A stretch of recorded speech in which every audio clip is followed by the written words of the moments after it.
വിലായത്ത് ബുദ്ധ ഇന്നാണ് സിനിമ റിലീസായത്. ഷമ്മി തിലകൻ, പ്രിയംവദ, പൃഥ്വിരാജ്, അതുപോലെ തന്നെ ഈ ഒരു സുരാജ്, അങ്ങനെയുള്ള ക്യാരക്ടേഴ്സൊക്കെയാണ് ഈ ഒരു മൂവിയിൽ വരുന്നത്. സോ ട്രെയിലറും ടീസറിലൊക്കെ പറയുന്ന പോലെ തന്നെ ഈ ഒരു ഡബിൾ മോഹൻ, സാൻഡൽവുഡ് മോഹൻ, അങ്ങനെയുള്ള പല പേരുകളിൽ അറിയപ്പെടുന്ന ഈ ഒരു പൃഥ്വിരാജിൻ്റെ ക്യാരക്ടർ. സോ ഈ ഒരു ക്യാരക്ടറും പ്രിയംവദയുടെ ക്യാരക്ടറിനെ കുറിച്ച് പറയുകയാണെങ്കിൽ കലിപ്പൻ്റെ കാന്താരി എന്നൊക്കെ പറയേണ്ടി വരും. കാരണം എന്താണെന്ന് വെച്ചാൽ ഇപ്പോൾ ഈ ഒരു ഡബിൾ മോഹനനെ തന്നെ കല്യാണം കഴിക്കണം കഥകളിലൊക്കെ പണ്ട് സിനിമയിലൊക്കെ ആരാധന മൂത്ത് പ്രേമിക്കുന്ന ആളുകളുണ്ടായിരുന്നു. സോ അങ്ങനെയുള്ള ഒരു ക്യാരക്ടറാണ് ഇവിടെയും വന്നിരിക്കുന്നത്. സോ ഈ ഒരു ക്യാരക്ടറും പൃഥ്വിരാജുമായിട്ടുള്ള ഒരു റൊമാൻറ്റിക് പോർഷൻസും ആ ഒരു കഥാപാത്രമൊക്കെ അത്യാവശ്യം നല്ല രീതിയിൽ വീക്കായിട്ടാണ് തോന്നിയത്. അതാണ് സിനിമയുടെ പ്രധാന പ്രശ്നം. പിന്നെ അങ്ങോട്ട് നോക്കുകയാണെങ്കിൽ പൃഥ്വിരാജിന് ഒരു പോയിന്റ് ഇതൊക്കെ നിർത്തണമെന്നുണ്ട്. സോ ഒരു ചന്ദനക്കടത്തും പരിപാടിയൊക്കെ. പക്ഷേ അത് ഈ ഒരു ക്യാരക്ടറിന് താല്പര്യമില്ല, പ്രിയംവദയുടെ ക്യാരക്ടറിന്. പ്രിയംവദയ്ക്ക് ആ ഒരു ചന്ദനക്കടത്ത് വേണം. സോ കാരണം എന്താണെന്ന് വെച്ചാൽ ആ ഒരു ചന്ദനക്കടത്ത് അങ്ങനെയുള്ള സംഭവങ്ങളൊക്കെ കൊണ്ടാണ് ഈ ഒരു പ്രിയംവദയുടെ ക്യാരക്ടർ പൃഥ്വിരാജിനെ ഇഷ്ടപ്പെടുന്നത്. സോ അങ്ങനെ അതില്ലാതായ ഡബിൾ മോഹൻ ഇല്ലാതാവുമല്ലോ. സോ അതുകൊണ്ട് തന്നെ ഈ ഒരു പ്രിയംവദയുടെ ക്യാരക്ടറിന് അതൊന്നും താല്പര്യമില്ല. അതാണ് സിനിമയുടെ പോക്ക്. ഫസ്റ്റ് ഹാഫിലാണ് ഈ ഒരു ഫസ്റ്റ് ഹാഫ് തീരാതാവുമ്പോഴാണ് മെയിൻ കോൺഫ്ലിക്റ്റ് സിനിമയിൽ വരുന്നത്. സോ അതുകൊണ്ട് ഫസ്റ്റ് ഹാഫ് വലിയ കുഴപ്പമില്ലാതെ തോന്നുന്നു, അല്ലെങ്കിൽ ഫസ്റ്റ് ഹാഫ് അത്യാവശ്യം നന്നായിട്ട് തോന്നാൻ തന്നെ കാരണം ആ ഒരു കോൺഫ്ലിക്റ്റ് വരുന്നത് ഇൻ്റർവെൽ ബ്ലോക്കിലായതുകൊണ്ടാണ്. കാരണം എന്താണെന്ന് വെച്ചാൽ സെക്കൻഡ് ഹാഫ് ഫുള്ള് ഒട്ടും വർക്കൗട്ട് ആവാത്ത രീതിയിലാണ് മുന്നോട്ട് പോകുന്നത്. പറയുകയാണെങ്കിൽ ഒത്തിരി പോർഷൻസ് വർക്കൗട്ട് ആയിട്ടില്ല സെക്കൻഡ് ഹാഫിൽ. കാരണം ഒരു കോൺഫ്ലിക്റ്റിന് തന്നെ ഒരു പവറില്ല. ഫസ്റ്റ് ഹാഫിലാണ് ഒരു കോൺഫ്ലിക്റ്റ് വരുന്നത്. ആ ഒരു അവസാനമൊക്കെ ആകുമ്പോഴാണ് കോൺഫ്ലിക്റ്റ് വരുന്നത്. ഒരു 1.5 മണിക്കൂറോളം ഫസ്റ്റ് ഹാഫ് ഉണ്ട്.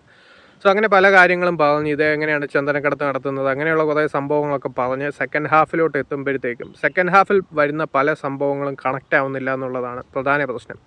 അതിലൊരു ജീപ്പ് സീനൊക്കെ വരുന്നുണ്ട്. സെക്കൻഡ് ഹാഫ് ഒരു പകുതിയൊക്കെ ആകുമ്പോഴത്തേക്കും ഒരു ജീപ്പ് സീക്വൻസ് വരുന്നുണ്ട്, ജീപ്പ് കൊണ്ടുപോകുന്നൊരു സീക്വൻസ്. ആ ഒരു സീക്വൻസിലെ VFX ആണെങ്കിലും അതൊക്കെ ഇതെന്ത് സീനാണെന്ന് ഓർക്കുന്ന രീതിയിലുള്ളൊരു സംഭവമാണ് അവിടെ വന്നിരിക്കുന്നത്.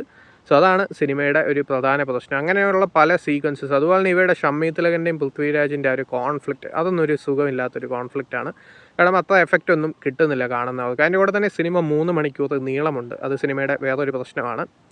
സോ പിന്നെ ഇങ്ങോട്ട് ഒരു second half full conflict work out ആവാത്തതുകൊണ്ട് തന്നെ ഈ ഒരു ക്ലൈമാക്സിൽ വരുന്ന സംഭവങ്ങളൊക്കെ വളരെ വീക്കാണ്. ഒരു വീക്ക് ക്ലൈമാക്സ് ആണ് സിനിമ തരുന്നത്. അത് സിനിമയുടെ ഒരു പ്രധാന പ്രശ്നമാണ്. ഒരു പെർഫോമൻസ് വൈസ് ഷമ്മി തിലകൻ്റെ ക്യാരക്ടർ, ഈ ഒരു ക്യാരക്ടർ നമ്മൾ നോക്കുകയാണെങ്കിൽ ഈ ഒരു ക്യാരക്ടർ പഞ്ചായത്ത് പ്രസിഡൻ്റാണ് ആദ്യം തന്നെ. സോ ഒരു പഞ്ചായത്ത് പ്രസിഡൻ്റാണ്. അതെങ്ങനെ വോട്ട് പിടിക്കാൻ നടക്കുമ്പോഴത്തേക്കും സോ അൺഎക്സ്പെക്റ്റഡ്ലി അദ്ദേഹം ഒരു ട്രാപ്പിൽ പെടുന്നു. അതായത് ഇങ്ങനെ അദ്ദേഹം ഒരു വീടിൻ്റെ സെപ്റ്റിക് ടാങ്കിൽ വന്ന് പെടുന്നു. സോ ഒരു ആ ഒരു വീട്ടിലുള്ള ആ ഒരു ക്യാരക്ടർ, അത് പ്രിയംവദയുടെ അമ്മയുടെ ക്യാരക്ടറാണ്. സോ അമ്മയുടെ ക്യാരക്ടറിന് അത്ര നല്ല ഇമേജ് അല്ല. സോ അവിടെ അങ്ങനെ പെട്ട് പോകുമ്പോഴത്തേക്കും അദ്ദേഹത്തിൻ്റെ ഇമേജ് പോകുന്നു. അദ്ദേഹത്തിന് പിന്നെ ക്രൗഡിനെ ഫേസ് ചെയ്യാൻ പറ്റാതാവുന്നു. അങ്ങനെ പോകുമ്പോഴത്തേക്ക് അദ്ദേഹത്തിന് ആകെ ഒരു ആഗ്രഹമുള്ളത് ഈ ഒരു അദ്ദേഹത്തിൻ്റെ വീടിൻ്റെ ഫ്രണ്ടിൽ നിൽക്കുന്ന ഒരു ചന്ദനമരമാണ്.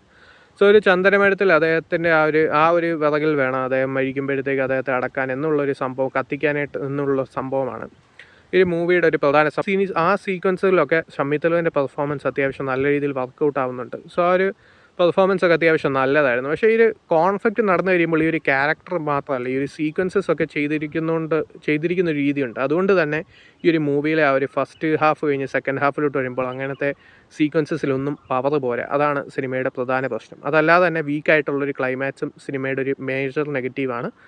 സോ താല്പര്യമുള്ളത് കണ്ടു നോക്കാം. തിയേറ്റേഴ്സിൽ ഇപ്പോൾ അവൈലബിൾ ആണ്.